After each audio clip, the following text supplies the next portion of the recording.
ಅಧಿಕೃತ ಪ್ರತಿಪಕ್ಷ ನಾಯಕ ರಾಹುಲ್ ಗಾಂಧಿಯವರು ಹಲ್ವಾ ಪಾಲಿಟಿಕ್ಸ್ ಶುರು ಮಾಡಿದ್ರು. ಹಲ್ವಾ ಮಾಡುವವರು ಯಾರು, ತಿನ್ನುವವರು ಯಾರು ಅನ್ನೋ ಒಂದು ಹೊಸ ಸಿದ್ಧಾಂತವನ್ನೇ ಮಂಡಿಸಿದ್ರು. 6% ಜನ ಮಾತ್ರ ಎಲ್ಲ ಹಲ್ವಾ ತಿಂತಾ ಇದ್ದಾರೆ, ಉಳಿದವ್ರಿಗೆ ಏನು ಸಿಗ್ತಾ ಇಲ್ಲ ಅಂತಂದು. ನೀವೊಬ್ಬ ವಿದೂಷಕಂತರನೇ ಮಾತಾಡ್ತಾ ಇದ್ದೀರಿ. ನಿಮಗೆ ಯಾವ ನೈತಿಕ ಹಕ್ಕು ಉಳಿದಿದೆ ರಾಹುಲ್ ಗಾಂಧಿ ಅವರೇ? ಈ ಹಲ್ವಾ ರಾಜಕಾರಣದ ಬಗ್ಗೆ ಆತ್ಮವಿಮರ್ಶೆ ಮಾಡಿಕೊಂಡು ಆಮೇಲೆ ಮುಂದುವರಿಸಿ ನಿಮ್ಮ ಭಾಷಣಗಳನ್ನು.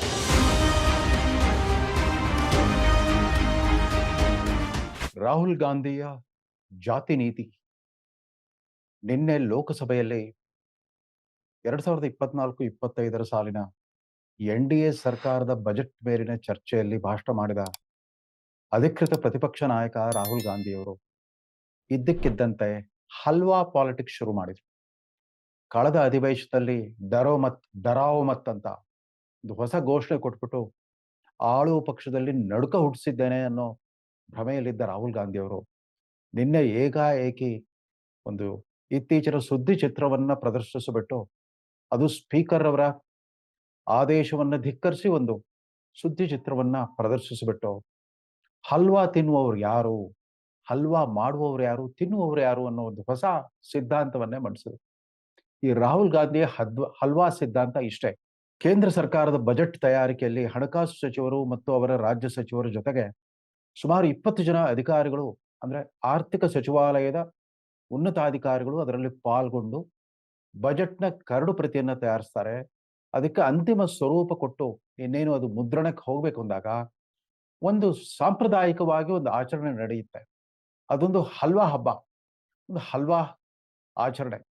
ಅಂದ್ರೆ ಕಡೇ ದಿವಸ ಆರ್ಥಿಕ ಸಚಿವಾಲಯದಲ್ಲೇನೆ ಒಂದು ಸ್ಟವ್ ತರಿಸಿ ಅದ್ರ ಮೇಲೆ ಕಡಾಯಿ ಇಟ್ಬಿಟ್ಟು ಹಲ್ವಾ ತಯಾರು ಮಾಡಿ, ಅಂದ್ರೆ ಒಂದು ಬಜೆಟ್ ತಯಾರಿಕೆ, ಮುಂಗಡ ಪತ್ರ ತಯಾರಿಕೆ ಅಂತ ಒಂದು ಕಠಿಣ ಪರಿಶ್ರಮದ ಕೆಲಸವನ್ನ ಹಲವಾರು ತಿಂಗಳುಗಳ ಕಾಲ ವಿವಿಧ ವಲಯಗಳೊಂದಿಗೆ ಸುದೀರ್ಘವಾದ ಚರ್ಚೆ, ಸಮಾಲೋಚನೆ, ಪ್ರಶ್ನೋತ್ತರಗಳ ಮೂಲಕ ಅಭಿಪ್ರಾಯವನ್ನು ಸಂಗ್ರಹಿಸಿಬಿಟ್ಟು ಕಡೆಗೂ ಅದಕ್ಕೂ ಅಂತಿಮ ಸ್ವರೂಪ ಕೊಡೋದು ಒಂದು ಪ್ರಯಾಸದಾಯಕವಾದ ಒಂದು ಪ್ರಕ್ರಿಯೆ. ಕೊನೆಗೂ ಕಷ್ಟಪಟ್ಟು ಈ ಕೆಲಸ ಮುಗಿಸಿದ್ವಲ್ಲ ಅನ್ನೋ ಸಾರ್ಥಕತೆ ಭಾವದಿಂದ ಹಲ್ವಾ ತಯಾರಿಸ್ಬಿಟ್ಟು ಎಲ್ಲರೂ ಹಂಚ್ಕೊಂಡು ತಿಂತಾರೆ. ಪ್ರತಿ ವರ್ಷ ಕೂಡ ಈ ಹಲ್ವಾ ಹಬ್ಬ ನಡೆಯುತ್ತೆ ಬಜೆಟ್ ಮಂಡನೆಯ 2 ದಿವಸಗಳಿಗಿಂತ ಮುಂಚೆ. ಇದರ ಸುದ್ದಿ ಚಿತ್ರ ಪ್ರಕಟವಾಗಿತ್ತು ಮೊನ್ನೆಯ ಪತ್ರಿಕೆಗಳಲ್ಲಿ. ಅದರಲ್ಲಿ ಆರ್ಥಿಕ ಸಚಿವೆ ನಿರ್ಮಲಾ ಸೀತಾರಾಮನ್ ಮತ್ತು ಅವರ ರಾಜ್ಯ ಸಚಿವರಿಬ್ರು ಮತ್ತು ಒಂದು 4-5 ಜನ ಆರ್ಥಿಕ ಸಚಿವಾಲಯದ ಅಧಿಕಾರಿಗಳಿದ್ರು. ಲೋಕಸಭೆಯಲ್ಲಿ ಬಜೆಟ್ ಬಗ್ಗೆ ಮಾತಾಡ್ತಾ ರಾಹುಲ್ ಗಾಂಧಿಯವರು ಈ ಸುದ್ದಿ ಚಿತ್ರವನ್ನ ತೋರಿಸ್ಬಿಟ್ರು. ಆದ್ರೆ ಅದನ್ನ ಈ ತರ ಸದನದಲ್ಲಿ ಭಿತ್ತಿ ಚಿತ್ರಗಳು, ಸುದ್ದಿ ಚಿತ್ರಗಳ ಪ್ರದರ್ಶನಕ್ಕೆ ಅವಕಾಶವಿಲ್ಲ ಅಂತ ಸ್ಪೀಕರ್ ಅವರು ಕಟ್ಟುನಿಟ್ಟಾಗಿ ಅದನ್ನ ನಿರ್ಬಂಧಿಸಿದಾಗ, ಅದನ್ನ ಬೇಡ ಅಂತ ಹೇಳಿದಾಗ ಆ ಚಿತ್ರವನ್ನ ಬದಿಗಿಟ್ಬಿಟ್ಟು ಅವ್ರು ಹೇಳಿದ್ದಿಷ್ಟೇ, ನೋಡಿ ಸರ್, ಈ ಚಿತ್ರದಲ್ಲಿ ಆರ್ಥಿಕ ಸಚಿವಾಲಯದಲ್ಲಿ ಹಲ್ವಾ ಹಬ್ಬ ನಡೀತಾ ಇತ್ತು. ಅದರಲ್ಲಿ ಮಾನ್ಯ ಸಚಿವೆಯರ ಜೊತೆಗೆ ಇನ್ನು ಇತರ 5-6 ಜನ ಇದ್ರು. ನನಗೆ ಗೊತ್ತಿರೋ ಪ್ರಕಾರ ಸುಮಾರು 20 ಜನ ಉನ್ನತಾಧಿಕಾರಿಗಳು ಸೇರ್ಕೊಂಡ್ಬಿಟ್ಟು ಈ ಬಜೆಟ್ ತಯಾರಿಸಿದ್ನಂತೆ. ಅದಾದ್ಮೇಲೆ ಹಲ್ವಾ ತಯಾರಿಸ್ಬಿಟ್ಟು ಹಲ್ವಾ ಹಂಚ್ಬಿಟ್ಟು ತಿಂದ್ರಂತೆ. ಈ 20 ಜನರ ಪೈಕಿ ಕೇವಲ ಒಬ್ರು ಶೆಡ್ಯೂಲ್ ಕ್ಯಾಸ್ಟ್, ಮತ್ತೊಬ್ರು ಒಬಿಸಿ, ಒಬ್ರು ಮೈನಾರಿಟಿ, ಒಬ್ರು ರಿಲಿಜಿಯಸ್ ಮೈನಾರಿಟಿ, ಮತ್ತೊಬ್ರು ಒಬಿಸಿ. ಉಳಿದವರು ಎಲ್ಲರೂ ಕೂಡ ಯಾರೊಬ್ರು ಮೈನಾರಿಟಿ ಅಥವಾ ಈ ತಳ ಸಮುದಾಯಗಳು ಸೇರಿದವರಲ್ಲ. ಧಾರ್ಮಿಕ ಅಲ್ಪಸಂಖ್ಯಾತರು ಮತ್ತು ಹಿಂದುಳಿದ ವರ್ಗದವರಾಗ್ಲಿ, ಪರಿಶಿಷ್ಟ ಜಾತಿ ಪಂಗಡದವರಾಗ್ಲಿ ಒಬ್ರು ಇರಲಿಲ್ಲ ಅಂತ. ಆಮೇಲೆ ಈ ಚಿತ್ರದಲ್ಲೂ ಕೂಡ ನೋಡಿ, 5-6 ಜನ ಯಾರು ಕಾಣಿಸ್ಕೊಂಡಿದಾರಲ್ಲ, ಅವ್ರ ಪೈಕಿ ಒಬ್ರು ಒಬಿಸಿ ಅಥವಾ ರಿಲಿಜಿಯಸ್ ಮೈನಾರಿಟಿ ಮುಖ ಇಲ್ಲ ಅಂತ ಅಂದ್ಬಿಟ್ಟು. ಕೊನೆಗೆ ಅದಕ್ಕೆ ನೀಡಿದ ಅವ್ರ ವ್ಯಾಖ್ಯಾನ ಏನು ಅಂತಂದ್ರೆ, ನಮ್ಮ ದೇಶಕ್ಕೆ ಸ್ವಾತಂತ್ರ್ಯ ಬಂದಾಗಿನಿಂದ ಇದೇ ನಡೀತಾ ಇದೆ. 94% ಜನಸಂಖ್ಯೆಯನ್ನ ಹೊರಗಿಟ್ಬಿಟ್ಟು ಕೇವಲ 6% ಜನ ಮಾತ್ರ ಹಲ್ವಾ ತಿಂತಾ ಬಂದಿದ್ದಾರೆ. ಅಂದ್ರೆ ಬಲವಂತರಾದ, ಸಾಮಾಜಿಕವಾಗಿ ಬಲಿಷ್ಠರಾದ 6% ಜನ ಮಾತ್ರ ಎಲ್ಲ ಹಲ್ವಾ ತಿಂತಾ ಇದ್ದಾರೆ, ಉಳಿದವ್ರಿಗೆ ಏನು ಸಿಗ್ತಾ ಇಲ್ಲ ಅಂತಂದ್ಬಿಟ್ಟು. ಈ ಹಲ್ವಾ ಬಲ್ವಾ ರೂಪಕವನ್ನ ರಾಹುಲ್ ಗಾಂಧಿಯವರು ಒಂದು ತಮ್ಮದೇ ಆದ ವಿಶಿಷ್ಟವಾದ ಇತ್ತೀಚೆಗೆ ರೂಢಿಸಿಕೊಂಡಿರೋ ಒಂದು ವಿಡಂಬನಾತ್ಮಕ ಶೈಲಿಯಲ್ಲಿ ವರ್ಣಿಸ್ತಾ ಇರುವಾಗ, ಎದುರಿಗೆ ಆಳು ಪಕ್ಷದ ಟ್ರೆಜರಿ ಬೆಂಚಲ್ಲಿ ಕೂತಿದ್ದ ಆರ್ಥಿಕ ಸಚಿವೆ ನಿರ್ಮಲಾ ಸೀತಾರಾಮನ್ ಅವರು ಮುಖ ಮುಚ್ಕೊಂಡ್ಬಿಟ್ಟು ತಮ್ಮ ನಗೆ ತಡ್ಕೊಳ್ಳಿಕ್ಕಾಗದೆ ತಲೆ ತಗ್ಸಿ ಮುಖ ಮುಚ್ಕೊಂಡು ವ್ಯಂಗ್ಯವಾಗಿ ನಕ್ಕರು. ಆಗ ಮತ್ತೆ ರಾಹುಲ್ ಗಾಂಧಿ ಅವರು, ಮೇಡಮ್, ಇದನ್ನ ತಮಾಷೆ ಅಂತ ಅನ್ಕೋಬೇಡಿ, ಬಹಳ ಗಂಭೀರವಾದ ವಿಷಯ. ಈ ದೇಶದಲ್ಲಿ ಹಲ್ವಾ ತಿಂತ ಬಂದಿರೋರೇ ಕೇವಲ 6% ಜನ, ಉಳಿದು 94% ಜನ ಸುಮ್ಮನೆ ಬಾಯಲ್ಲಿ ನೀರೂರಿಸ್ತಾ ಕೂತಿದ್ದಾರೆ ಅಂತ ಹೇಳಿದ್ರು. ರಾಹುಲ್ ಗಾಂಧಿಯವರು ಮಾತಿನ ತಾತ್ಪರ್ಯ ಇಷ್ಟೇ, ನಮ್ಮ ದೇಶದಲ್ಲಿ ಜಾತಿ ಗಣತಿ ನಡೀದೇ ಹೋದ್ರೆ ಹಲ್ವಾ ತಿನ್ನುವವ್ರು ಯಾರು, ತಿಂದೇ ಇರೋರು ಯಾರು, ಉಪವಾಸ ಇರೋರು ಯಾರು ಅಂತ ಅನ್ನೋದು ಗೊತ್ತಾಗ್ಬೇಕು ಅಂತಂದ್ರೆ ಜಾತಿ ಗಣತಿ ನಡೀಲೇಬೇಕು ಅಂತಂದು ಇತ್ತೀಚೆಗೆ ರಾತ್ರೋರಾತ್ರಿ ಅವರಿಗೆ ಜ್ಞಾನೋದಯವಾಗ್ಬಿಟ್ಟಿದೆ. ಭಾರತದ ಪರಂಪರಾನುಗತ ಜಾತಿ ವ್ಯವಸ್ಥೆ ಬಿಂಬಿಸ್ತಾ ಇರೋ ಒಂದು ಅಸಮಾನತೆ, ಸಾಮಾಜಿಕ ಅಸಮಾನತೆ, ಅನ್ಯಾಯ, ಅಕ್ರಮಗಳ ಬಗ್ಗೆ ರಾಹುಲ್ ಗಾಂಧಿ ಅವರಿಗೆ ತಡವಾಗಿ ಒಂದು ವಿವೇಕೋದಯ ಆಗಿದೆ, ಜ್ಞಾನೋದಯ ಆಗಿದೆ ಅಂತ ಕಾಣುತ್ತೆ. ಅದರಲ್ಲೂ ಇಂಡಿಯಾ ಮೈತ್ರಿಕೂಟದ ಸ್ಥಾಪನಾ ಸಂದರ್ಭದಲ್ಲಿ ಈ ಜಾತಿ ಗಣತಿಯನ್ನು ಪ್ರಸ್ತಾಪ ಇಟ್ಟಿದ್ದೇ ಯಾರು ಅಂತಂದ್ರೆ ಬಿಹಾರದ ಮುಖ್ಯಮಂತ್ರಿ, ಜೆಡಿಯು ಪಕ್ಷದ ರಾಷ್ಟ್ರೀಯ ನಾಯಕ ನಿತೀಶ್ ಕುಮಾರ್ ಅವರು. ನಿತೀಶ್ ಕುಮಾರ್ ಅವರೇ ಈ ಇಂಡಿಯಾ ಮೈತ್ರಿಕೂಟದ ಮೂಲ ಪ್ರವರ್ತಕರಾಗಿದ್ರು. ಅವರಿಂದ ಇವರು ತಿಳ್ಕೊಂಡ್ಬಿಟ್ರು. ಅವ್ರು ಅಷ್ಟೊತ್ತಿಗಾಗ್ಲೇನೆ ಬಿಹಾರ ಅಸೆಂಬ್ಲಿಯಲ್ಲಿ ಒಂದು ನಿರ್ಣಯವನ್ನ ಪಾಸ್ ಮಾಡಿಸಿ ಅಲ್ಲಿ ಜಾತಿ ಗಣತಿ ನಡೆಸಿ ಆಗಿತ್ತು. ಈ ಜಾತಿ ಗಣತಿಯ ಐಡಿಯಾವನ್ನ ನಿತೀಶ್ ಕುಮಾರ್ ಅವರಿಂದ ಪಡ್ಕೊಂಡ್ಬಿಟ್ಟು ತಮ್ಮ ಇಂಡಿಯಾ ಮೈತ್ರಿಕೂಟಕ್ಕೆ ಅಳವಡಿಸಿಕೊಂಡ ರಾಹುಲ್ ಗಾಂಧಿ ಅಲ್ಲಿಂದಾಚೆ ಲೋಕಸಭಾ ಚುನಾವಣಾ ಪ್ರಚಾರದುದ್ದಕ್ಕೂ ಹೋದಲ್ಲಿ ಬಂದಲ್ಲಿ ಈ ಜಾತಿ ಗಣತಿ ನಡೆದನೆ ಈ ದೇಶದಲ್ಲಿ ನ್ಯಾಯವನ್ನು ತರಲಿಕ್ಕಾಗಲ್ಲ, ದೇಶದ ಪ್ರಜೆಗಳಿಗೆ ಸಮಾನವಾದ ಆಸ್ತಿ ಮತ್ತು ಹಕ್ಕುಗಳ ಹಂಚಿಕೆ ಸಾಧ್ಯ ಇಲ್ಲ ಅನ್ನೋ ಒಂದು ತತ್ವವನ್ನು ಪ್ರತಿಪಾದಿಸ್ತಾ ಬಂದಿದ್ದಾರೆ. ರಾಹುಲ್ ಗಾಂಧಿ ಅವರಿಗೆ ನೆನಪಿರಬೇಕು, ತಮ್ಮ ಮುತ್ತಾತ ಜವಾಹರ್ಲಾಲ್ ನೆಹರು ಕಾಲದಲ್ಲಾಗ್ಲಿ ಅಥವಾ ಅವರ ಅಜ್ಜಿ ಇಂದಿರಾ ಗಾಂಧಿ ಅವರ ದರ್ಬಾರ್ನಲ್ಲಾಗ್ಲಿ ಅವತ್ತು ಮಿಂಚ್ತಾ ಇದ್ದವರು, ಹಲ್ವಾ ತಿಂತಿದ್ದವರು ಯಾರು ಅಂತಂದ್ರೆ ಅವರದ್ದೇ ಕಾಶ್ಮೀರಿ ಪಂಡಿತ್ ಸಮುದಾಯದ ಧರ್ ಹಕ್ಸರ್ ಕೌಲ್ಗಳು. ಪ್ರಧಾನಮಂತ್ರಿಯವರ ಸಚಿವಾಲಯವನ್ನ ನಿಯಂತ್ರಿಸ್ತಾ ಇದ್ದವರೇ ಈ ಹಕ್ಸರ್ಗಳು, ಧರ್ಗಳು ಮತ್ತು ಕೌಲ್ಗಳು. ಅಂದ್ರೆ ಕಾಶ್ಮೀರಿ ಪಂಡಿತ್ ಬ್ರಾಹ್ಮಣ ವಲಯದ ಹಿರಿಯ IAS ಅಧಿಕಾರಿಗಳು, IFS ಅಧಿಕಾರಿಗಳೇ ಅವರ ದರ್ಬಾರನ್ನು ನಿಯಂತ್ರಿಸ್ತಾ ಇದ್ರು. ಇವರ ಪ್ರಾಬಲ್ಯ ಎಷ್ಟರ ಮಟ್ಟಿಗೆ ಇತ್ತು ಅಂತಂದ್ರೆ 1975ರಿಂದ ಇಂದಿರಾ ಗಾಂಧಿಯವರು ರಾಷ್ಟ್ರದ ಮೇಲೆ ತುರ್ತು ಪರಿಸ್ಥಿತಿ ಹೇರಿ ತಮ್ಮ ಮಗ ಸಂಜಯ್ ಗಾಂಧಿಯ ಮೂಲಕ ಸರ್ವಾಧಿಕಾರವನ್ನು ಸ್ಥಾಪಿಸುವ ಪ್ರಯತ್ನ ಮಾಡಿದಾಗ PN ಹಕ್ಸರ್ ಅನ್ನೋರು ಪ್ರಧಾನಮಂತ್ರಿಯವರ ಪ್ರಧಾನ ಕಾರ್ಯದರ್ಶಿ ಆಗಿದ್ರು. ಅವರೊಂದು ಹೊಸ ಸಿದ್ಧಾಂತವನ್ನೇ ಮಂಡಿಸಿದ್ರು. ರಾಷ್ಟ್ರ ಪ್ರಗತಿ ಹೊಂದಬೇಕು ಅಂತಂದ್ರೆ ನಮ್ಮಲ್ಲಿ ಕಮಿಟೆಡ್ ಬ್ಯೂರೋಕ್ರಸಿ ಇರಬೇಕು, ಕಮಿಟೆಡ್ ಜುಡಿಷಿಯರಿ ಇರಬೇಕು ಅಂತ, ನಿಷ್ಠಾವಂತ ಅಧಿಕಾರಶಾಹಿ ಇರಬೇಕು, ನಿಷ್ಠಾವಂತ ನ್ಯಾಯಾಂಗ ಇರಬೇಕು. ನಿಷ್ಠಾವಂತ ಅಂದ್ರೆ ಕಾಂಗ್ರೆಸ್ ಪಕ್ಷದ ರಾಜಕಾರಣಕ್ಕೆ ನಿಷ್ಠರಾಗಿರುವಂತಹ ನ್ಯಾಯಾಂಗ ಮತ್ತು ಕಾರ್ಯಾಂಗ ಇರಬೇಕು ಅಂತ ಒಂದು ಹೊಸ ತತ್ವವನ್ನೇ ಪ್ರತಿಪಾದಿಸಿದ್ರು PN ಹಕ್ಸರ್ ಮಹಾಶಯರು. ಅವತ್ತು ರಾಜತಾಂತ್ರಿಕ ವ್ಯವಹಾರಗಳೆಲ್ಲ DP ಧರ್ ಅವರು ನೋಡ್ಕೊಳ್ತಾ ಇದ್ರು. ಕೌಲ್ ಮತ್ತು ಮತ್ತಿತರ ಕಾಶ್ಮೀರಿ ಪಂಡಿತ್ ಅಧಿಕಾರಿಗಳೆಲ್ಲ ಕೇಂದ್ರ ಸರ್ಕಾರದ ಆಡಳಿತ ಸೂತ್ರವನ್ನ ಪರೋಕ್ಷವಾಗಿ ನೇಪಥ್ಯದ ಕಲಾವಿದರಂತೆ ನಿಯಂತ್ರಿಸ್ತಾ ಇದ್ರು. ಆಗ ಇವ್ರಿಗೆ ಹೊಳೆದೇ ಇಲ್ಲ, ಆ ಇತಿಹಾಸವನ್ನು ಇವರು ಗಮನಿಸೇ ಇಲ್ಲ ಅಂತ ಕಾಣುತ್ತೆ. ರಾಜೀವ್ ಗಾಂಧಿ ಅವ್ರ ಕಾಲದಲ್ಲಿ ಸ್ವಲ್ಪ ಬದಲಾಯಿಸ್ತು. ಆಗ ವಿದೇಶದಲ್ಲಿ ನೆಲೆಸಿದ್ದ ಸ್ಯಾಮ್ ಪಿತ್ರೋಡಾ ಅನ್ನೋ 21ನೇ ಶತಮಾನದ ತಂತ್ರಜ್ಞಾನಿ ಅವ್ರನ್ನ ಕರ್ಕೊಂಡು ಬಂದ್ಬಿಟ್ಟು ನಿರ್ದಿಷ್ಟ ಹುದ್ದೆ ನೀಡದೇ ಇದ್ರು ಕೂಡ ಸರ್ಕಾರಕ್ಕೆ ಒಂದು ತಂತ್ರಜ್ಞಾನಾಧಾರಿತ ಆಡಳಿತ ವ್ಯವಸ್ಥೆ ರೂಪಿಸ್ಲಿಕ್ಕೆ ಅವ್ರಿಗೆ ಅನುವು ಮಾಡಿಕೊಟ್ರು ಅಷ್ಟೇನೆ. ಆದ್ರೆ ರಾಹುಲ್ ಗಾಂಧಿ ಅವರಿಗೆ ನೆನಪಿರಲಿ, ಯಾರು ಈ ಸಾಮಾಜಿಕ ನ್ಯಾಯ ತತ್ವದ ಪ್ರತಿಪಾದನೆಗಾಗಿ ಅದರ ಅನುಷ್ಠಾನಕ್ಕಾಗಿ ಹೋರಾಡ್ತಾ ಬಂದ್ರೋ, ಚರಿತ್ರೆಯಲ್ಲಿ ಅಮರರಾಗಿ ಉಳ್ಕೊಂಡಿದ್ದಾರೋ ಅವರನ್ನ ಅವರ ಕಾಂಗ್ರೆಸ್ ಪಕ್ಷ ಯಾವ ತರ ನಡೆಸ್ಕೊಂಡು ಬಂತು. ಸಂವಿಧಾನದ ಮೂಲ ಕರ್ತೃ ಮತ್ತು ಸಂವಿಧಾನ ಕರಡು ಸಮಿತಿಯ ಅಧ್ಯಕ್ಷರಾಗಿದ್ದ ಬಾಬಾ ಸಾಹೇಬ್ ಅಂಬೇಡ್ಕರ್ ಅವರನ್ನ ಅವರ ಮುತ್ತಾತ ಜವಾಹರ್ಲಾಲ್ ನೆಹರು ಅವರವರೇ ತಮ್ಮ ಸಚಿವ ಸಂಪುಟದಲ್ಲಿ 3 ವರ್ಷಕ್ಕಿಂತ ಜಾಸ್ತಿ ಉಳಿಸ್ಕೊಳ್ಳಿಕ್ಕೆ ಆಗ್ಲಿಲ್ಲ. 1949 ತಮ್ಮ ಕರ್ತವ್ಯವನ್ನ ಮುಗಿಸ್ಬಿಟ್ಟು ಸಂವಿಧಾನಕ್ಕೆ ಒಂದು ಅಧಿಕೃತ ಮುದ್ರೆ ಒತ್ತಿ ಆದ ಒಂದೇ ವರ್ಷದಲ್ಲಿ ಅವರು ಕೇಂದ್ರ ಸರ್ಕಾರಕ್ಕೆ ರಾಜೀನಾಮೆ ಕೊಟ್ಟು ಹೊರಗೆ ಬಂದರು. ಜವಾಹರ್ಲಾಲ್ ನೆಹರು ಅವರ ಪ್ರಪ್ರಥಮ ಸ್ವಾತಂತ್ರ್ಯೋತ್ತರ ಭಾರತದ ಸಚಿವ ಸಂಪುಟದಲ್ಲಿ ಕಾನೂನು ಸಚಿವರಾಗಿದ್ದ ಡಾಕ್ಟರ್ ಬಾಬಾ ಸಾಹೇಬ್ ಅಂಬೇಡ್ಕರ್ ಅವರು ಹೊರಗೆ ಬಂದರು. ತಮ್ಮದೇ ಆದ ಒಂದು ಪಕ್ಷವನ್ನ ಸ್ಥಾಪಿಸಿಕೊಂಡ್ರು. ಎಲ್ಲ ಅಸ್ಪೃಶ್ಯ ಸಮುದಾಯಗಳ ಒಂದು ಪಕ್ಷವನ್ನು ಸ್ಥಾಪಿಸ್ಕೊಂಡ್ಬಿಟ್ಟು ಮುಂಬೈನಿಂದ ಲೋಕಸಭೆಗೆ ಸ್ಪರ್ಧಿಸಿದಾಗ ಜವಾಹರ್ಲಾಲ್ ನೆಹರು ಅವರ ಕಾಂಗ್ರೆಸ್ ಪಕ್ಷ ಅವರನ್ನ ಹೀನಾಯವಾಗಿ ಸೋಲಿಸಿತು. ಚುನಾವಣೆಯಲ್ಲಿ ಸೋಲೋದಿರಲಿ, ಅದಾದ ನಂತರ 1954-55ರಲ್ಲಿ ಭಾರತ ರತ್ನ ಮತ್ತಿತರ ಪ್ರಶಸ್ತಿಗಳನ್ನ ಭಾರತ ಸರ್ಕಾರ ಜಾರಿಗೆ ತಂತು. ತಮ್ಮ ಜೀವಿತ ಕಾಲದಲ್ಲೇ ಭಾರತ ರತ್ನ ಪ್ರಶಸ್ತಿಯನ್ನ ಪಡ್ಕೊಂಡ ರಾಹುಲ್ ಗಾಂಧಿ ಅವರು ಮುತ್ತಾತ ಜವಾಹರ್ಲಾಲ್ ನೆಹರು ಅವರು ಆಗ ತಾನೇ ಸುಮಾರು 3 ವರ್ಷಗಳ ಹಿಂದೆ ತೀರ್ಕೊಂಡಿದ್ದ ಡಾಕ್ಟರ್ ಬಾಬಾ ಸಾಹೇಬ್ ಅಂಬೇಡ್ಕರ್ ಅವರಿಗೆ ಮರಣೋತ್ತರ ಭಾರತ ರತ್ನ ಕೊಡ್ಬೇಕಂತ ಅವ್ರು ಯೋಚಿಸ್ಲೂ ಇಲ್ಲ. ಅದಾದ ನಂತರ ಅಧಿಕಾರಕ್ಕೆ ಬಂದ ಸುಮಾರು 14 ವರ್ಷಗಳ ಕಾಲ ಈ ದೇಶವನ್ನು ಆಳಿದ ಇಂದಿರಾ ಗಾಂಧಿ ಅವರು ಕೂಡ ಬಾಬಾ ಸಾಹೇಬ್ ಅಂಬೇಡ್ಕರ್ ಅವರ ಹೆಸರು ನೆನಪಾಗಲಿಲ್ಲ. ಜೊತೆಗೆ ತಮ್ಮ ಮಂತ್ರಿ ಮಂಡಲದಲ್ಲಿದ್ದ ಹಿರಿಯ ಮುತ್ಸದ್ದಿ ಮತ್ತು ಸ್ವತಂತ್ರ ಭಾರತದ ಬಹುತೇಕ ಸರ್ಕಾರಗಳಲ್ಲಿ ಅತ್ಯಂತ ಆಯಕಟ್ಟಿನ ಸ್ಥಾನದಲ್ಲಿದ್ದ ಹಿರಿಯ ನಾಯಕ ಬಿಹಾರ್ ಮೂಲದ ಜಗಜೀವನ್ ರಾಮ್ ಅವರು ತಮ್ಮ ಆಡಳಿತ ದಕ್ಷತೆ, ಕಾರ್ಯಕ್ಷಮತೆ ಮತ್ತು ಪ್ರಚಂಡ ವಾಕ್ಪಟುತ್ವಕ್ಕೆ ಹೆಸರಾದವರು. ಹಸಿರು ಕ್ರಾಂತಿಯ ಹರಿಕಾರ ಅನ್ನೋ ಒಂದು ಪ್ರತೀತಿಯನ್ನು ಪಡ್ಕೊಂಡಿರೋರು. ಆ ಬಾಬು ಜಗಜೀವನ್ ರಾಮ್ ಅವರು ತುರ್ತು ಪರಿಸ್ಥಿತಿ ಮುಕ್ತಾಯಗೊಳ್ತಾ ಇದ್ದ ಹಾಗೆ 1977ರ ಐತಿಹಾಸಿಕ ಚುನಾವಣಾ ಪೂರ್ವದಲ್ಲಿ ಇಂದಿರಾ ಗಾಂಧಿಯವರ ಸರ್ವಾಧಿಕಾರಿ ಆಡಳಿತವನ್ನು ಧಿಕ್ಕರಿಸಿ ಹೊರಗೆ ಬಂದು ಕಾಂಗ್ರೆಸ್ ಫಾರ್ ಡೆಮಾಕ್ರಸಿ ಅಂತ ರಣಕಾಳೆಯನ್ನ ಕೂಗಿದಾಗ, ರಣಕಾಳೆಯನ್ನ ಮೊಳಗಿಸಿದಾಗ ಹಿಂದುಳಿದ ವರ್ಗಗಳಿಗೆ ಮೀಸಲಾತಿ ಕೊಟ್ಟಿದ್ದಷ್ಟೇ ಅಲ್ಲ, 1977ರ ಲೋಕಸಭಾ ಚುನಾವಣೆಯಲ್ಲಿ ಹೀನಾವಾಗಿ ಸೋತು ರಾಜಕೀಯ ವನವಾಸಕ್ಕೆ ಸೇರಿದ್ದ ಶ್ರೀಮತಿ ಇಂದಿರಾ ಗಾಂಧಿ ಅವರನ್ನ 1978ರಲ್ಲಿ ಚಿಕ್ಕಮಗಳೂರು ಉಪಚುನಾವಣೆ ಮೂಲಕ ಗೆಲ್ಲಿಸಿ ತಂದು ಅವರಿಗೆ ರಾಜಕೀಯ ಪುನರ್ಜನ್ಮ ಕೊಟ್ಟ ದೇವರಾಜ ಅರಸರ ಗತಿ ಏನಾಯ್ತು?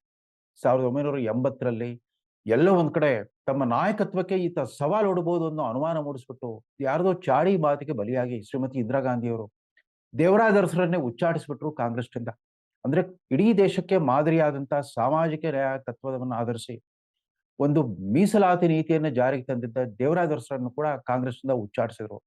ಅದಾದ ನಂತರ ಮುಂದೆ 1989ರಲ್ಲಿ ರಾಜೀವ್ ಗಾಂಧಿಯವರ ಅಂದ್ರೆ ರಾಹುಲ್ ಗಾಂಧಿ ಅವರ ತಂದೆಯ ನಾಯಕತ್ವವನ್ನು ಧಿಕ್ಕರಿಸಿ ಹೊರಗೆ ಬಂದು ಜನತಾದಳದ ನಾಯಕರಾಗಿ ಹೊರಹೊಮ್ಮಿದ ವಿ ಪಿ ಸಿಂಗ್ ಅವರು ಮುಂದೆ ಪ್ರಧಾನಮಂತ್ರಿ ಆದ್ಮೇಲೆ 10 ವರ್ಷಗಳಿಂದ ನೆನೆಗುದಿಗೆ ಬಿದ್ದಿದ್ದ ರಾಹುಲ್ ಗಾಂಧಿ ಅವರ ಅಜ್ಜಿ ಇಂದಿರಾ ಗಾಂಧಿ ಮತ್ತು ಅವರ ತಂದೆ ರಾಜೀವ್ ಗಾಂಧಿ ಅವರಿಬ್ರು ಒಂದ್ ರೀತಿಯಲ್ಲಿ ನಿರ್ಲಕ್ಷಿಸಿದ್ದ ಮಂಡಲ್ ಆಯೋಗದ ವರದಿಯನ್ನ ಅಂದ್ರೆ ಅಖಿಲ ಭಾರತ ಮಟ್ಟದಲ್ಲಿ ಇತರ ಹಿಂದುಳಿದ ವರ್ಗಗಳಿಗೆ ಮೀಸಲಾತಿ ನೀಡುವ ಆ ಮಂಡಲ್ ಆಯೋಗದ ವರದಿಗೆ ಮರುಜೀವ ಕೊಟ್ಬಿಟ್ಟು ಸರ್ಕಾರಿ ಆದೇಶವನ್ನು ಹೊರಡಿಸಿ ಒಂದು ಹೊಸ ಕ್ರಾಂತಿಯನ್ನೇ ತಂದ್ರು. ಇದು ಸಾಧ್ಯವಾಗಿದ್ದು ಕಾಂಗ್ರೆಸ್ ಸರ್ಕಾರದಲ್ಲ, ಬಿಜೆಪಿ ಬೆಂಬಲಿತ ಜನತಾದಳ ಸರ್ಕಾರದಲ್ಲಿ ವಿ ಪಿ ಸಿಂಗ್ ನೇತೃತ್ವದ ಸರ್ಕಾರ ಮಂಡಲ ಆಯೋಗದ ವರದಿಯನ್ನು ತಂದ ಮೇಲೆ ಇವತ್ತೇನು ರಾಹುಲ್ ಗಾಂಧಿ ಅವರು ಜಾತಿ ಗಣತಿ, ಜಾತಿ ಅಸಮಾನತೆ ಇತ್ಯಾದಿ ಮಾತಾಡ್ತಿದ್ದಾರಲ್ಲ, ಅದಕ್ಕೊಂದು ಅರ್ಥಪೂರ್ಣ ಆಯಾಮ ದೊರಕಿದ್ದು ವಿ ಪಿ ಸಿಂಗ್ರಿಂದಲೇ ಹೊರತು ಅದು ರಾಹುಲ್ ಗಾಂಧಿಯವರ ಕುಟುಂಬದ ಹಿರಿಯರಿಂದ ಅಲ್ವೇ ಅಲ್ಲ. ಅವ್ರು ಅಷ್ಟು ವರ್ಷಗಳ ಕಾಲ ಅಧಿಕಾರ ಅನುಭವಿಸಿದ್ರು ಕೂಡ ಅವ್ರಿಗೆ ಯಾರಿಂದನೂ ಅದು ಸಾಧ್ಯವಾಗಿರಲಿಲ್ಲ. ಇದೀಗ ರಾಹುಲ್ ಗಾಂಧಿ ಅವ್ರಿಗೆ ಇದ್ದಕ್ಕಿದ್ದಂತೆ ಆ ಪ್ರಜ್ಞೆ ಜಾಗೃತಗೊಂಡಿದೆ ಅಂತ ಕಾಣುತ್ತೆ. ಅಂದ್ರೆ ಸಂವಿಧಾನದ ಮೂಲಕ ಪರಿಶಿಷ್ಟ ಜಾತಿ ಪರಿಶಿಷ್ಟ ಜನಾಂಗಗಳಿಗೆ ನ್ಯಾಯ ಕೊಡಿಸಿದ, ಸಾಮಾಜಿಕ ನ್ಯಾಯವನ್ನು ಕೊಡಿಸಿದ ಅಂಬೇಡ್ಕರ್ ಅವರನ್ನು ನಿರ್ಲಕ್ಷಿಸಿತ್ತು ಕಾಂಗ್ರೆಸ್ ಸರ್ಕಾರ, ಕಾಂಗ್ರೆಸ್ ಪಕ್ಷ. ಅದಾದ ನಂತರ ಕರ್ನಾಟಕದಲ್ಲಿ ಮೀಸಲಾತಿ ಇಡೀ ದೇಶಕ್ಕೆ ಮಾದರಿಯಾದಂತಹ ಮೀಸಲಾತಿಯನ್ನು ಜಾರಿಗೊಳಿಸಿದ ದೇವರಾಜ ಅರಸರನ್ನ ಉಚ್ಚಾಟನೆ ಮಾಡಿತ್ತು. ತಮ್ಮ ಕಾಂಗ್ರೆಸ್ ಪಕ್ಷದ ಸರ್ವಾಧಿಕಾರವನ್ನು ಧಿಕ್ಕರಿಸಿ ಹೊರಬಂದ ಭಾರತದ ಸರ್ವಶ್ರೇಷ್ಠ ಮತ್ತೊಬ್ಬ ದಲಿತ ನಾಯಕ ಜಗಜೀವನ್ ರಾಮರನ್ನ ಉಚ್ಚಾಟನೆ ಮಾಡಿತ್ತು. ಅದೇ ರೀತಿ ಮಂಡಲ್ ಆಯೋಗದ ವರದಿಯನ್ನು ಜಾರಿ ತಂದ ವಿ ಪಿ ಸಿಂಗ್ ರಾವ್ನು ಕೂಡ ಕಾಂಗ್ರೆಸ್ ಪಕ್ಷ ಉಚ್ಚಾಟನೆ ಮಾಡಿತ್ತು. ಯಾರ್ಯಾರು ಈ ಸಾಮಾಜಿಕ ನ್ಯಾಯ ತತ್ವ ಮತ್ತು ಜಾತಿ ಸಮೀಕರಣದ ಮೂಲಕ ಸಾಮಾಜಿಕ ಸಮಾನತೆ ತರಬೇಕು ಅಂತ ಪ್ರತಿಪಾದಿಸ್ತಾ ಬಂದಿದ್ರು, ಅವರೆಲ್ಲರನ್ನು ದೂರವಿಡ್ತಾ ಬಂದಿದ್ದ ಕಾಂಗ್ರೆಸ್ ಪಕ್ಷಕ್ಕೆ ಇದೀಗ 2023-24 ವರ್ಷದಲ್ಲಿ ಇದ್ದಕ್ಕಿದ್ದಂತೆ ಜ್ಞಾನೋಯವಾದಂತೆ ಕಾಣ್ತಾ ಇದೆ. ರಾಹುಲ್ ಗಾಂಧಿ ಅವರು ತಮ್ಮ ರಾಜೀವ್ ಗಾಂಧಿ ಫೌಂಡೇಶನ್ ಅನ್ನೋ ಒಂದು ಪ್ರತಿಷ್ಠಾನ ಏನಿದೆ, ಅದರ ಅದಕ್ಕೆ ಸುಮಾರು 9 ಜನ ಗಣ್ಯ ವ್ಯಕ್ತಿಗಳು ಅದರಲ್ಲಿ ನಿರ್ದೇಶಕರಾಗಿದ್ದಾರೆ, ಮಾರ್ಗದರ್ಶಕರಾಗಿದ್ದಾರೆ. ಅವರೆಲ್ಲರ ಜಾತಿ ಸಮೀಕ್ಷೆ ಮಾಡಿ ನೋಡ್ಲಿ, ಕಾಂಗ್ರೆಸ್ ಪಕ್ಷದಲ್ಲಿ ಉದ್ದಕ್ಕೂ ಕೂಡ ಹಲ್ವಾ ತಿಂತ ಬಂದಿದ್ದವ್ರು ಯಾರು, ಕೈಯನ್ನು ಉಣ್ತಾ ಬಂದಿದ್ದವ್ರು ಯಾರು ಅಂತಂದ್ಬಿಟ್ಟು ಜಗಜೀವನ್ ರಾಮ್ ರವರ ನಂತರ ಅಖಿಲ ಭಾರತ ಮಟ್ಟದಲ್ಲಿ ಕಾಂಗ್ರೆಸ್ ಪಕ್ಷದ ಅತ್ಯುನ್ನತ ಪದವಿಗೆ ಅರ್ಹತೆ ಮತ್ತು ಯೋಗ್ಯತೆಯನ್ನು ಪ್ರದರ್ಶಿಸಿದ ನಮ್ಮ ಮಲ್ಲಿಕಾರ್ಜುನ್ ಖರ್ಗೆ ಅವರಿಗೆ ನೀವೇನ್ ಮಾಡಿದ್ರಿ ರಾಹುಲ್ ಗಾಂಧಿ ಅವರೇ? ಇಂಡಿಯಾ ಮೈತ್ರಿಕೂಟದ ಪ್ರಪ್ರಥಮ ಸಭೆಯಲ್ಲೇನೆ ಪಶ್ಚಿಮ ಬಂಗಾಳದ ಮುಖ್ಯಮಂತ್ರಿ ಮಮತಾ ಬ್ಯಾನರ್ಜಿ ಮತ್ತು ದಿಲ್ಲಿಯ ಮುಖ್ಯಮಂತ್ರಿ ಅರವಿಂದ್ ಕೇಜ್ರಿವಾಲ್ ಅವರು ಇಂಡಿ ಮೈತ್ರಿಕೂಟದ ಪ್ರಧಾನಮಂತ್ರಿ ಅಭ್ಯರ್ಥಿ ಸ್ಥಾನಕ್ಕೆ ಮಲ್ಲಿಕಾರ್ಜುನ್ ಖರ್ಗೆ ಅವರೇ ಆಗ್ಬೇಕು ಅಂತ ಹೇಳಿದಾಗ ನೀವು ಮತ್ತು ನಿಮ್ಮ ಮಾತೋಶ್ರೀ ಸೋನಿಯಾ ಗಾಂಧಿ ಅವರು ಯಾಕೆ ಮೌನವಾಗಿ ಕೂತಿದ್ರಿ? ನೀವು ಮಲ್ಲಿಕಾರ್ಜುನ್ ಖರ್ಗೆ ಅವರು ಪ್ರಧಾನಮಂತ್ರಿ ಆಗೋದು ಬೇಕಾಗಿರಲ್ವಾ? ಕೇವಲ ಕಾಂಗ್ರೆಸ್ ಪಕ್ಷ 2014ರಲ್ಲಿ ಹೀನಾಯವಾಗಿ ಸೋತು ಕೇವಲ 44 ಸ್ಥಾನಗಳನ್ನು ಪಡ್ಕೊಂಡು ಲೋಕಸಭೆಯಲ್ಲಿ ಮಂಕಾಗಿ ಕೂತಿದ್ದಾಗ ಆಗ ಸದನ ನಾಯಕತ್ವಕ್ಕೆ ಮಲ್ಲಿಕಾರ್ಜುನ್ ಖರ್ಗೆ ಅವರ ಹೆಸರು ಬೇಕಾಯ್ತು ನಿಮಗೆ. ಆದ್ರೆ ಎಲ್ಲ ಒಂದ್ ಕಡೆ ಪ್ರತಿಪಕ್ಷಗಳ ಪರ್ಯಾಯ ಶಕ್ತಿ ಬಣ ಕಳೆದ ಲೋಕಸಭಾ ಚುನಾವಣೆಯಲ್ಲಿ ಒಳ್ಳೆ ಸಾಧನೆ ಮಾಡಬಹುದು ಅನ್ನೋ ಒಂದು ವಾತಾವರಣ ಇದ್ದಾಗ ಯಾಕೆ ನೀವು ಮಲ್ಲಿಕಾರ್ಜುನ್ ಖರ್ಗೆ ಅವರ ಹೆಸರನ್ನು ಒಪ್ಕೊಳ್ಳಿಲ್ಲ, ಮೌನವಾಗಿದ್ಬಿಟ್ರಿ? ಅಥವಾ ಸ್ವಯಂ ಪ್ರೇರಿತವಾಗಿ ನಿಮ್ಮ ಪಕ್ಷದ ಮೂಲಕವೇ ಮಲ್ಲಿಕಾರ್ಜುನ್ ಖರ್ಗೆ ಅವರ ಭಾರತದ ಪ್ರಪ್ರಥಮ ದಲಿತ ಪ್ರಧಾನಮಂತ್ರಿ ಯಾಕೆ ಆಗಬಾರದು ಅಂತ ಅನ್ನೋ ಒಂದು ಪ್ರಸ್ತಾವನೆಯನ್ನು ಕೂಡ ನೀವು ಯಾಕೆ ಮುಂದಿಡ್ಲಿಲ್ಲ? ನಿಮ್ದೇನಿದ್ರು ಕೂಡ ಹಿಂದುಳಿದ ವರ್ಗ, ದಲಿತರು ಮತ್ತು ಧಾರ್ಮಿಕ ಅಲ್ಪಸಂಖ್ಯಾತರು, ವಿಶೇಷವಾಗಿ ಮುಸಲ್ಮಾನ್ ನಾಯಕರುಗಳೆಲ್ಲ ನಿಮ್ಮ ಆಸ್ಥಾನದಲ್ಲಿ ಸಾಮಂತರಾಜರ ತರ ಇರಬೇಕೆ ಹೊರತು ಅವ್ರಿಗೆಂದು ನೀವು ರಾಜನ ಪಟ್ಟ ಕೊಡಲ್ಲ. ಕಾಂಗ್ರೆಸ್ ಪಕ್ಷದ ಅಷ್ಟೇ ಅಲ್ಲ, ಇಡೀ ರಾಷ್ಟ್ರದ ಮುಸ್ಲಿಂ ನಾಯಕರ ಪೈಕಿ ಅತ್ಯಂತ ಹಿರಿಯ, ಅನುಭವಿ ಮತ್ತು ಮುತ್ಸದ್ದಿ ನಾಯಕರಾಗಿದ್ದ ಗುಲಾಂ ನಬಿ ಆಜಾದ್ರಂಥವ್ರನ್ನ ನಿಮಗೆ ಉಳಿಸ್ಕೊಳ್ಳಿಕ್ಕೆ ಆಗ್ಲೇ ಇಲ್ಲ. ಅದ್ರ ಪರಿಣಾಮ ಏನಾಯ್ತು? ಇವತ್ತು ಇಂಡಿ ಮೈತ್ರಿಕೂಟದ ಯಾವಾಗ ಯಾವಾಗ ನಿಮ್ಮ ಸಾಮೂಹಿಕ ಭಾವಚಿತ್ರ ಬರುತ್ತೋ, ಅದ್ರಲ್ಲಿ ಒಬ್ಬನೇ ಒಬ್ಬ ಗುಲಾಂ ನಬಿ ಆಜಾದ್ ಮಟ್ಟದ ಮುಸ್ಲಿಂ ನಾಯಕನೇ ನಿಮ್ಮಲ್ಲಿಲ್ಲ. ಅಂಥವ್ರನ್ನು ಕೂಡ ಉಳಿಸ್ಕೊಳ್ಳಿಕ್ಕೆ ಆಗ್ಲಿಲ್ಲ. ಅವ್ರು ಯಾಕೆ ಬಿಟ್ಟು ಹೋದ್ರು? ಅವರ ವಿದಾಯದ ಹೇಳಿಕೆ ಏನಿತ್ತು ಗುಲಾಂ ನಬಿ ಆಜಾದ್ ಅವರು? ಯುಪಿಎ ಸರ್ಕಾರದ 10 ವರ್ಷಗಳ ಆಡಳಿತ ಅವಧಿಯಲ್ಲಿ ಸೋನಿಯಾ ಗಾಂಧಿ ನೇತೃತ್ವದ ಯುಪಿಎ ಅಡ್ವೈಸರಿ ಕೌನ್ಸಿಲ್ ಅನ್ನೋ ಒಂದು ಸಂವಿಧಾನೇತರ ಶಕ್ತಿಕೂಟ ಪ್ರಧಾನಮಂತ್ರಿ ಮತ್ತು ಮಂತ್ರಿಮಂಡಲ ಅನ್ನೋ ಸಂವಿಧಾನಾತ್ಮಕ ಸಂಸ್ಥೆಗಳನ್ನೇ ನಗಣ್ಯಗೊಳಿಸ್ಬಿಡ್ತು, ಅವಮಾನ ಮಾಡಿಬಿಡ್ತು ಅಂತ ಪ್ರತಿಭಟಿಸಿ ಹೊರಗೆ ಬಂದ್ರಲ್ಲ, ನೆನಪಿದೆಯಾ? ಇವತ್ತು ಜಾತಿ ಗಣತಿ ಬಗ್ಗೆ ಮಾತಾಡ್ತಾ ಇದ್ದೀರಿ, ಹಲ್ವಾ ತಿನ್ನೋರ ಬಗ್ಗೆ ಮಾತಾಡ್ತಾ ಇದ್ದೀರಿ, ಹಿಂದುಳಿದ ಜಾತಿಗಳ ಬಗ್ಗೆ ಮಾತಾಡ್ತಾ ಇದ್ದೀರಿ. ಇವೆಲ್ಲ ತಳ ಸಮುದಾಯಗಳ ಮುಖವಾಣಿಗಳಂತಿದ್ದವರು, ಹಿರಿಯ ನಾಯಕರಾಗಿದ್ದವರು, ಅಂಥವ್ರೆಲ್ಲ ನಡೆಸಿಕೊಂಡ ರೀತಿ ಏನು? ಅವರೆಲ್ಲ ಉಚ್ಚಾಟಿತ ನಾಯಕರುಗಳೇ. ಕಟ್ಟ ಕಡೆಗೆ ಮಲ್ಲಿಕಾರ್ಜುನ್ ಖರ್ಗೆ ಅವರೊಬ್ರು ಸಿಕ್ಕಿದ್ರು, ಅವ್ರಿಗೆ ನೀವು ಪ್ರಧಾನಮಂತ್ರಿ ಪದವಿಗೆ ಬಿಂಬಿಸಬಹುದಾಗಿತ್ತು. ಬಹುಶಃ ಫಲಿತಾಂಶ ಸಂಪೂರ್ಣವಾಗಿ ಬದಲಾಗ್ಬಿಡ್ತಿತ್ತೋ ಏನೋ. ವಿಪರ್ಯಾಸ ಏನು ಅಂತಂದ್ರೆ, ಇವತ್ತು ನೀವು ಪದೇ ಪದೇ ಕಳೆದ 20 ವರ್ಷಗಳಿಂದ ನೀವು ನಿಮ್ಮ ತಾಯಿ ಮತ್ತು ನಿಮ್ಮ ಪಕ್ಷದ ಹಿರಿಯ ನಾಯಕರುಗಳಿಂದ ನಿರಂತರ ನಿಂದನೆ, ಅಪಮಾನ, ಅವಹೇಳನ ಮತ್ತು ಬೈಗುಳಗಳಿಗೆ ಬಲಿಯಾಗ್ತಾ ಬಂದಿರೋ ವ್ಯಕ್ತಿ ಇನ್ಯಾರೂ ಅಲ್ಲ. ಹಿಂದುಳಿದ ವರ್ಗದ ಪ್ರಪ್ರಥಮ ಪ್ರಧಾನಮಂತ್ರಿ ನರೇಂದ್ರ ಮೋದಿ ಅವರೇ. ನರೇಂದ್ರ ಮೋದಿ ಅವರು ಆ ಸ್ಥಾನದಲ್ಲಿ ಕೂತ್ಕೊಳ್ಳದೆ ಹೋಗಿದ್ರೆ ನಿಮ್ಮ ಮಾತು ಇನ್ನೂ ಮೊನಚಾಗಿರ್ತಿತ್ತೋ ಏನೋ. ನಿಮ್ಗದು ಸಾಧ್ಯವಾಗ್ತಾ ಇಲ್ಲ. ನರೇಂದ್ರ ಮೋದಿ ಅವರು ತಮ್ಮ ಜಾತಿ ಹೆಸರು ಹೇಳಿ ಅಲ್ಲಿ ಬರಲಿಲ್ಲ. ತಮ್ಮ ಪ್ರತಿಭೆ, ಪರಿಶ್ರಮ, ಸಾಧನೆ ಬಲದಿಂದ ಅಲ್ಲಿ ಬಂದ್ರು. ಅವ್ರು ಯಾವುದೇ ಪಕ್ಷಕ್ಕೆ ಸೇರಿರಲಿ, ಅವ್ರ ಪಕ್ಷದ ಸಿದ್ಧಾಂತ ಏನೇ ಆಗಿರ್ಲಿ, ಸಾಮಾಜಿಕ ನ್ಯಾಯ ತತ್ವದ ದಿಗ್ವಿಜಯ ಸಂಕೇತವಾಗಿ ಕಳೆದ 23 ವರ್ಷಗಳಿಂದ ನಂಬರ್ 1 ಸ್ಥಾನದಲ್ಲೇ 13 ವರ್ಷಗಳಿಂದ ಗುಜರಾತ್ ಮುಖ್ಯಮಂತ್ರಿ, 10 ವರ್ಷ ಭಾರತದ ಪ್ರಧಾನಮಂತ್ರಿಯಾಗಿ ಮುಂದುವರಿತಾ ಇದ್ದಾರಲ್ಲ, ಅದನ್ನು ಸಹಿಸಿಕೊಳ್ಳೋ ತಾಳ್ಮೆ ನಿಮಗಿಲ್ಲ. ನಿಮಗೆ ಸಂಕಟವಾಗ್ತಾ ಇದೆ. ಹೀಗಾಗಿ ಇದೀಗ ಅಧಿಕೃತ ಪ್ರತಿಪಕ್ಷದ ನಾಯಕನ ಸ್ಥಾನವನ್ನು ಅಲಂಕರಿಸಿದ ಮೇಲೂ ಕೂಡ ನೀವೊಬ್ಬ ವಿದೂಷಕಂತರನೇ ಮಾತಾಡ್ತಾ ಇದ್ದೀರಿ. ನಿಮ್ಮ ಮಾತಿನಲ್ಲಿ ಒಂದಿಷ್ಟು ಇನ್ನಷ್ಟು ಗಾಂಭೀರ್ಯ ಬೇಕು, ಇನ್ನಷ್ಟು ಘನತೆ ಬೇಕು. ಬೇಕಾಬಿಟ್ಟಿಯಾಗಿ ಅಧಿವೇಶನ ನಂತರ ಅಧಿವೇಶನ ಅವ್ರನ್ನ ಎಷ್ಟರ ಮಟ್ಟಿಗೆ ಮೂದಲಿಕೆ ಮಾಡ್ತಾ ಹೋಗ್ತೀರಿ, ಎಷ್ಟರ ಮಟ್ಟಿಗೆ ಗೇಲಿ ಮಾಡ್ತಾ ಹೋಗ್ತೀರಿ. ಮತ್ತೆ ಅದಕ್ಕೆ ಪ್ರತಿಯಾಗಿ ಮತ್ತೆ ಜಾತಿ ಸಮಾನತೆಯನ್ನು ಮಾತಾಡಿದಾಗ ಸ್ವಲ್ಪ ಆತ್ಮವಿಮರ್ಶೆ ಮಾಡ್ಕೊಳ್ಳಿ. ನಾನು ನನ್ನ ಗೇಲಿ ಮಾತುಗಳಿಗೆ, ಲೇವಡಿ ಮಾತುಗಳಿಗೆ ಬಲಿ ಆಗ್ತಾ ಇರೋರು ಒಬ್ಬ ಹಿಂದುಳಿದ ವರ್ಗದ ಪ್ರಧಾನಮಂತ್ರಿ. ಈಗಾಗಲೇ ತನ್ನ ನಾಯಕತ್ವದ ಎಲ್ಲ ಆಯಾಮಗಳನ್ನ ದೇಶದ ಜನತೆ ಎದುರು ಸಾಬೀತು ಮಾಡಿರೋ ನರೇಂದ್ರ ಮೋದಿಯನ್ನು ಈ ತರ ಪ್ರತಿ ಸಾರಿ ಅವ್ರನ್ನ ಅವೇಳ ಮಾಡೋದು ಅಷ್ಟೇ ಅಲ್ಲ, ಅವರ ಭಾಷಣವನ್ನ ತಾಳ್ಮೆಯಿಂದ ಕೇಳಿಸ್ಕೊಳ್ಳಿಕ್ಕಾಗದೆ 2 ಗಂಟೆಗಳ ಕಾಲ ಕಳೆದ ಅಧಿವೇಶನದಲ್ಲಿ ಸತತವಾಗಿ ಗದ್ದಲ ಮಾಡ್ತಾ ಅವರ ಸದ್ದಡಗಿಸುವ ಪ್ರಯತ್ನ ಮಾಡಿದ್ರಲ್ಲ, ನಿಮಗೆ ಯಾವ ನೈತಿಕ ಹಕ್ಕು ಉಳಿದಿದೆ ರಾಹುಲ್ ಗಾಂಧಿ ಅವರೇ? ಈ ಹಲ್ವಾ ರಾಜಕಾರಣದ ಬಗ್ಗೆ ಸ್ವಲ್ಪ ಆತ್ಮವಿಮರ್ಶೆ ಮಾಡಿಕೊಂಡು ಆಮೇಲೆ ಮುಂದುವರಿಸಿ ನಿಮ್ಮ ಭಾಷಣಗಳನ್ನ. ಇದಿಷ್ಟು ಇವತ್ತಿನ ಸಂಚಿಕೆಗೆ ಸಾಕು ಅಂತ ಅನ್ಸುತ್ತೆ. ನಮಸ್ಕಾರ.